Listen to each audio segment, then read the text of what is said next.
two, one. Hello, Keller Williams. Glad that you are here with us for this session. I hope all is well, and I am glad to see that you are engaged by viewing this session. We're going to talk a little bit today with Amberly Bell. Amberly is started in real estate a very few short years ago as a wide-eyed innocent and not sure what to expect or what she wanted out of real estate. But now, a mere 3 or 4 years later, she's a grizzled veteran, capper, a leader in our company, and above all else, a quick study. She is not afraid to change, try different things. So welcome, Amberly. And did I get your story straight? I think so, except for it's only been 2 years. I think some days it feels like 3 or 4 years in real estate, but I've only had 2 years in. So it's been a wild ride, to say the least. Well, today we want to explore the virtual showings and how they are affecting business in general, and you in specific, because you have developed a unique way to utilize them. And would you tell us a little bit about how you transitioned over to virtual showings and the necessity for them in today's market?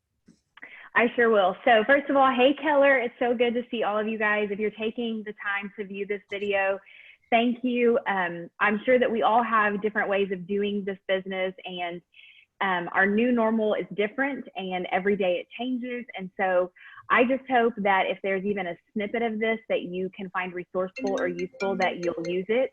And if there's something that you think could be added that maybe I could do better, I would love to hear your comments or your feedback. I just, with these unprecedented times, you're kind of thrown into the fire and you are learning as you go. And so I have learned a few things that I feel are working really well for me in this new era that we are in. So as you've heard, there's a lot of talk about virtual showings. And while I would love to say that I am selling homes sight unseen, that is just not happening. I think every once in a while we could get lucky and we could have an investor who would be happy to buy a home sight unseen. I work with some investors who live out of state and they never lay eyes on a property, and that's their way of doing business, and that's fine. But if you're talking about a first-time home buyer, or you're talking about a family buying their second or third or fourth home, I do think that virtual tours are very important, and I think they're critical in getting the home sold in this market.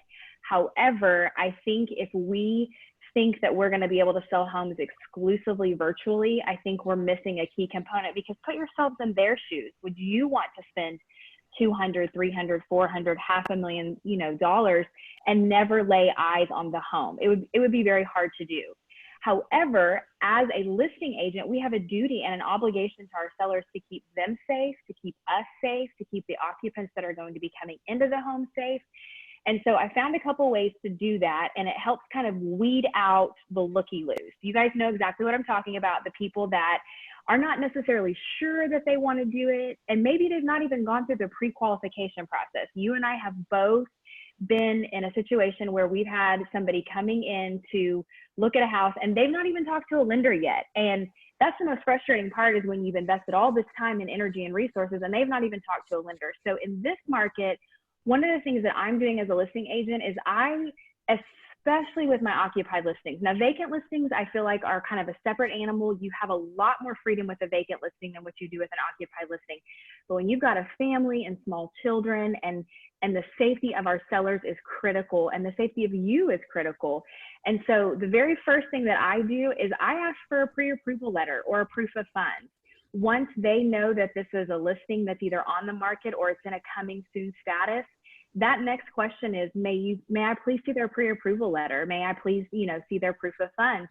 And the great thing is, in this season, people are really forthcoming with information. We're all navigating these waters together for the first time. And so I've not had any agent come back and say, well, I'm not providing that for you. They've all been very helpful. And so I've asked for those pre-approval letters, and then I, on my own time, and taking time to pick up the phone and call those lenders and have a detailed conversation with those lenders. And I'm saying to them, hi, Amberly Bell with Keller Williams.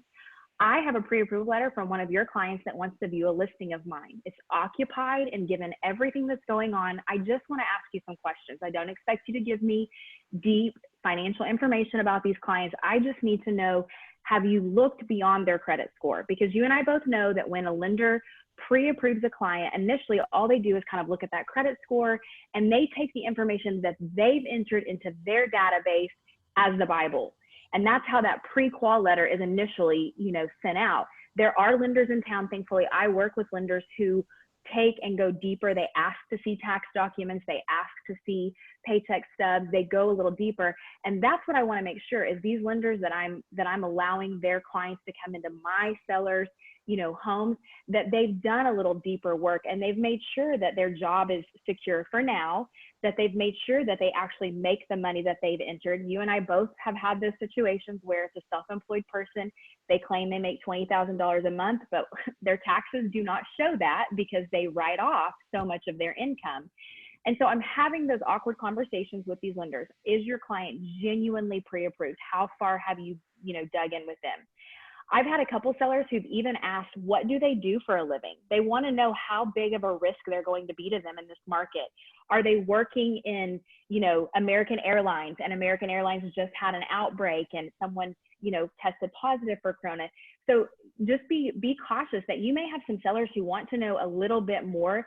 And so when I ask these agents these questions before they show, I always make sure that they know, in order to maintain my seller's comfortability, they would like to know what your clients do for a living. Now, I realize this is personal, and quite frankly, they don't have to answer if they don't want to. Again, I'm finding that across the board, no matter what brokerage we're dealing with, that everyone's willing to help. Everyone's willing to go the extra mile. So first and foremost is I'm doing the pre-approval or the proof of funds, because that's going to weed out the people that have not taken the time to do that. And you guys know as well as I do that that's a lot. So starting there, the other thing that I have decided to do is I have decided to go with the virtual tour. Now, there's a lot of options out there. I know a lot of people have a lot of great things to say about Tour Factory and things of that nature, but my photographer uses a system called Matterport, and it's a specific camera that goes into the home and does a 3D virtual tour. So the great thing about this is just some really cool things that I don't really understand in great detail. Like, it can measure from wall to wall and tell you how big a room is. But what it does is it gives you the layout, because you and I both know that pictures only show so much. And it's important that you are able to navigate the layout of the house before you purchase it. So I want to show you, I'm going to share my screen for just a second, and I want to show you what I'm talking about. This is the Matterport tour of this listing that I just had go live.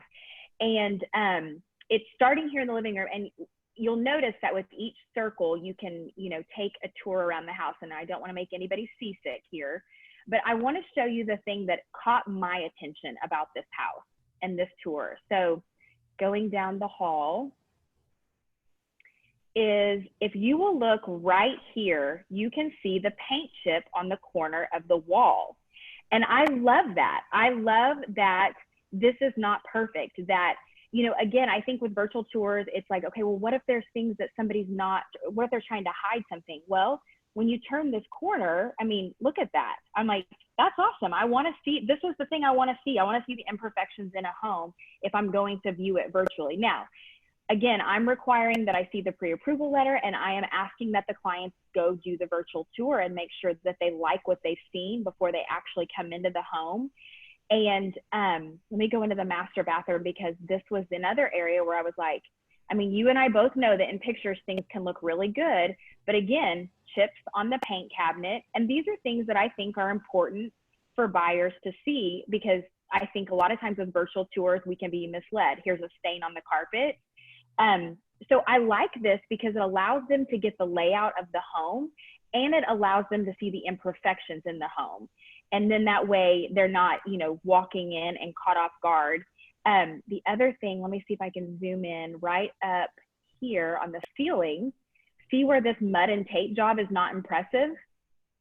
So again, now this listing sold in 2 hours. It was at an incredible price point, so it didn't really matter. Those few little errors didn't matter. For the most part, this home was pretty darn perfect. But I think it's important that people are able to see that. Now, the thing that this Matterport tour did not provide, that I was a little disappointed in, was it didn't give me a scope of the outside of the house. So what I did was I went to the home myself, And I went in the backyard because I thought the backyard was adorable and needed to be showcased. And I made a little video of the backyard. Now, I know technology can be intimidating for a lot of us, and I promise you, I am not the most technologically savvy one that there is in our company. So if I can do this, I promise you, you can do this. And if you need help doing this, I would be happy to help you. But this was all done from my iPhone and then edited on my MacBook with the software that Mac already provides. It's nothing fancy. So let me show you kind of what I created for the backyard.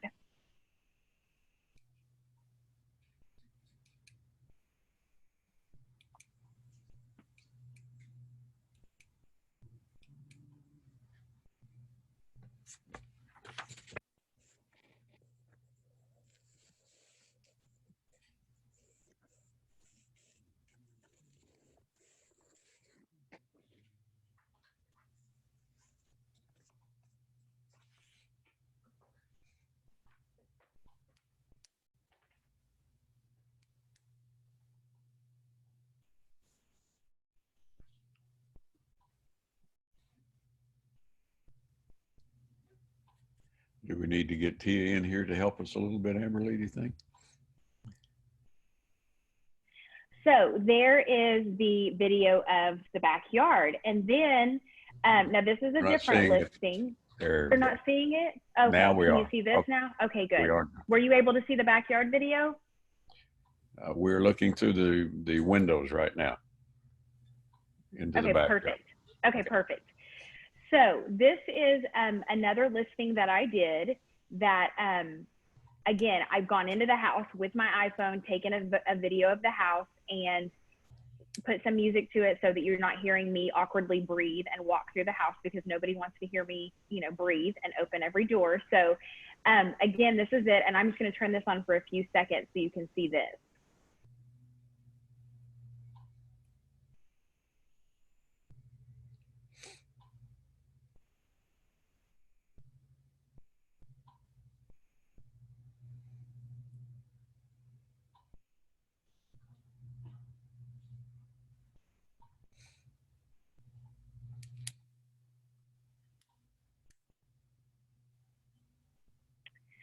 So let me stop sharing the screen and go back. Okay, so that's what I'm doing in terms of virtual. So I've got my photographer who's providing the Matterport. I'm going in and I'm creating those cute little videos of the house itself, free of charge, already software provided on our iPhones, and then adding cute music to it. And I'm sending all of these to the buying agents, and I'm saying, please have your clients view these. I'm also uploading them into the MLS as the virtual tour link. And I'm just making sure that they've seen all of that and we've seen their pre-approval, and then provided on the seller's comfortability, then we're allowing the live showings. Now, once the live showings are happening, that's a whole nother, you know, ball game of fun. So what I've done is Keller has provided an incredible sign that I have taken and made multiple copies of, and I've laminated.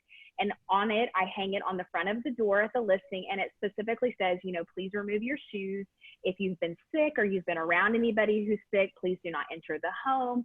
You know, please put on the gloves that I've provided. And so I provide in a cute little basket gloves, hand sanitizer, Lysol wipes, and I even hand make my own masks. No, not with a sewing machine because I'm not that crafty, but I did find a YouTube tutorial where you can make masks out of paper towels and rubber bands and a stapler. So all like Dollar Tree items.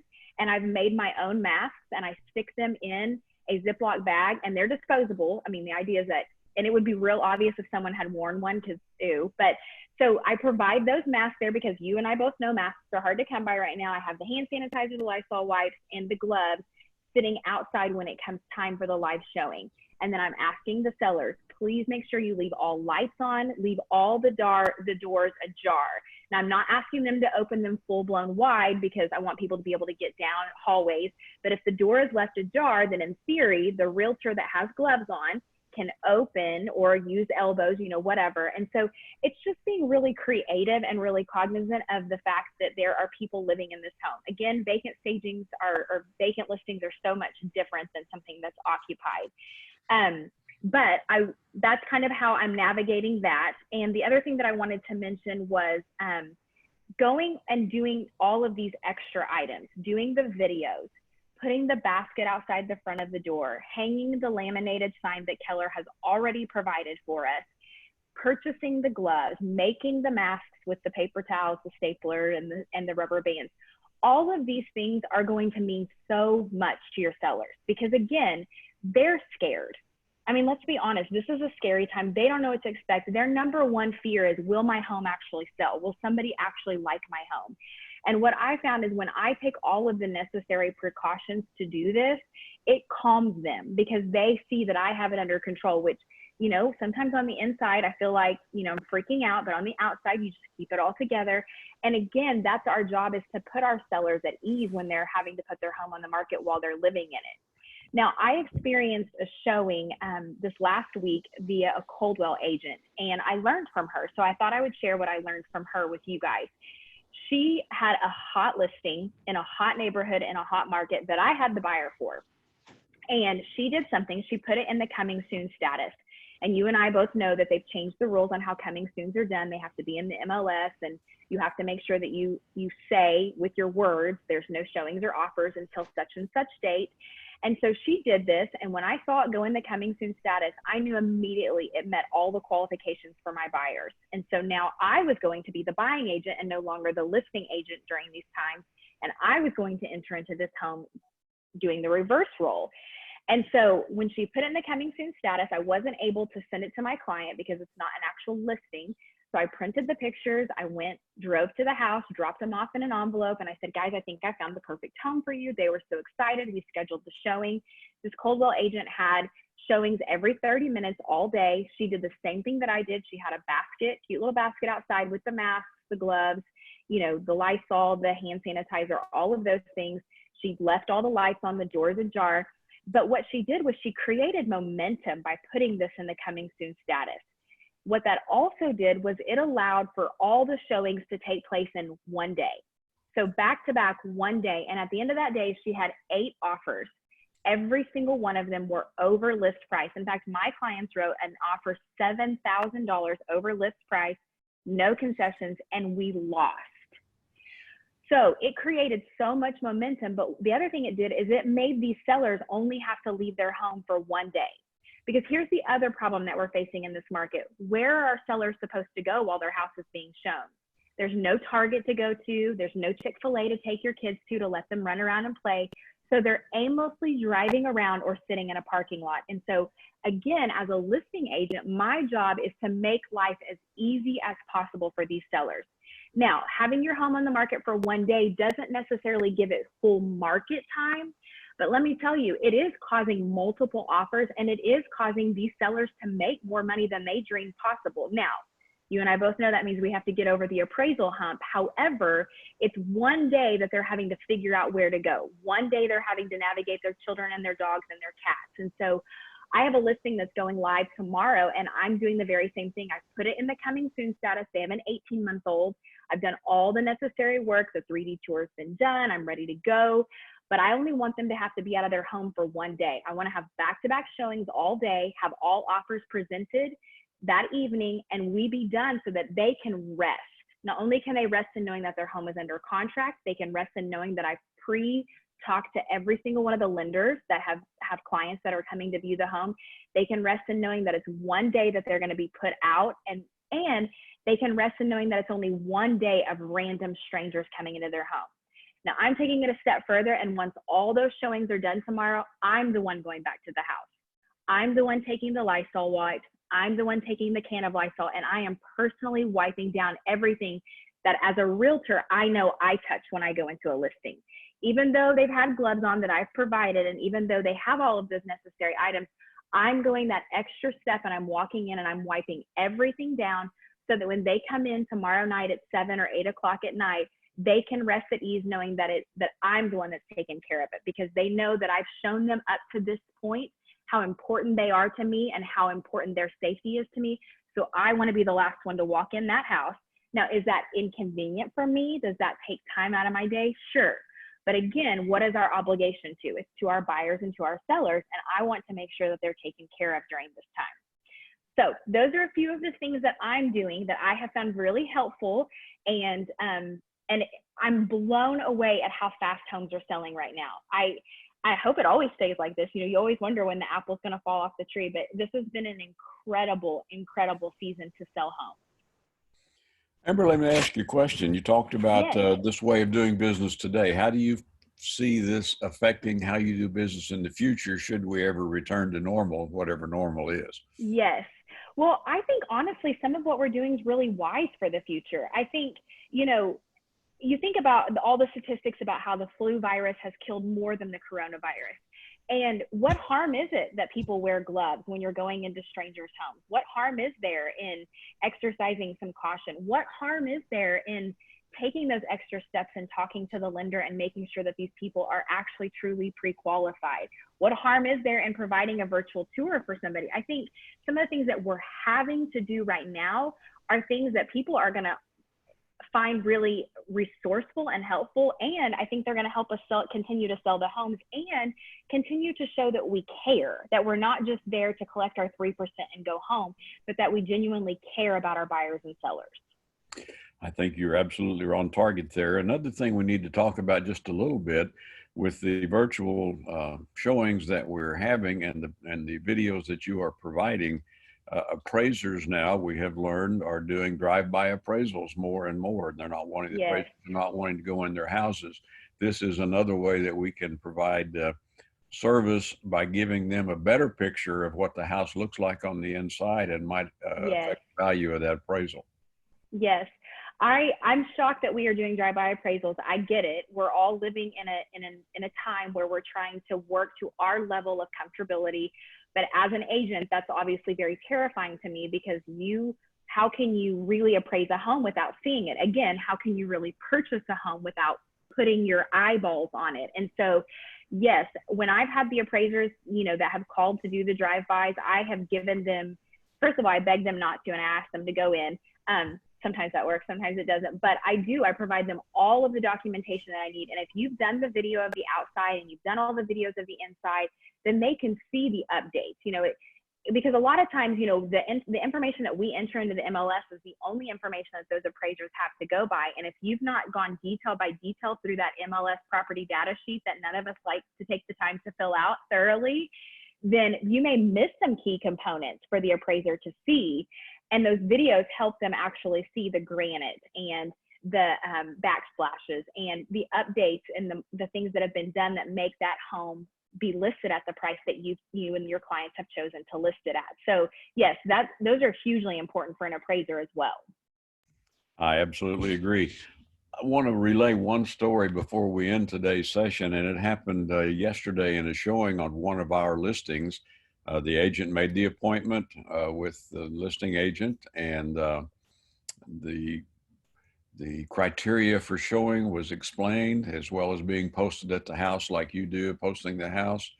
And these the sellers had a ring system with cameras all over their house.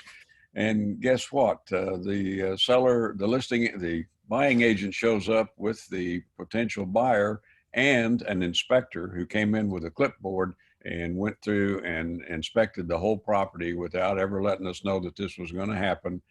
Touched everything in the house. I do think he had gloves on from what the video showed, but things are happening out there that are weird, that agents are maybe not taking this as seriously as they need to with regard to safety and to what we should allow and should be doing. So I am sure that it would have been different if the seller had known that this was a inspection that was going to happen on her property. Sure. And for sure. it was an unfortunate incident and hopefully will not be repeated, but just be on the alert. And number one, remember that what you say and what you do in somebody's house might be seen and heard. So it's so true. And it's kind of the old golden rule, do unto others as you would want done to yourself. And, as an agent, show a house the way you would want other agents to show your listings. And as a potential, purchaser of that home, do unto that homeowner the way that you would want your home treated. And I know, that's easier said than done sometimes, but it really isn't complicated. It's, in trying times like this, it's doing the right thing at the right time and putting yourself in another person's shoes.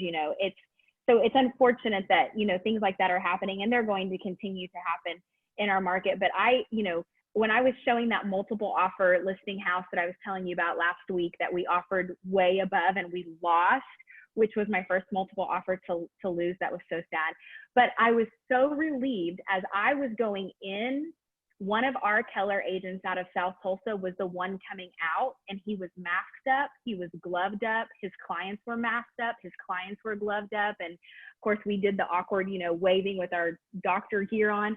And then I went and did my showing. And as I came out, an agent I did not know was masked up, gloved up, and their clients were all masked up and gloved up. And I thought, this is how this should be done.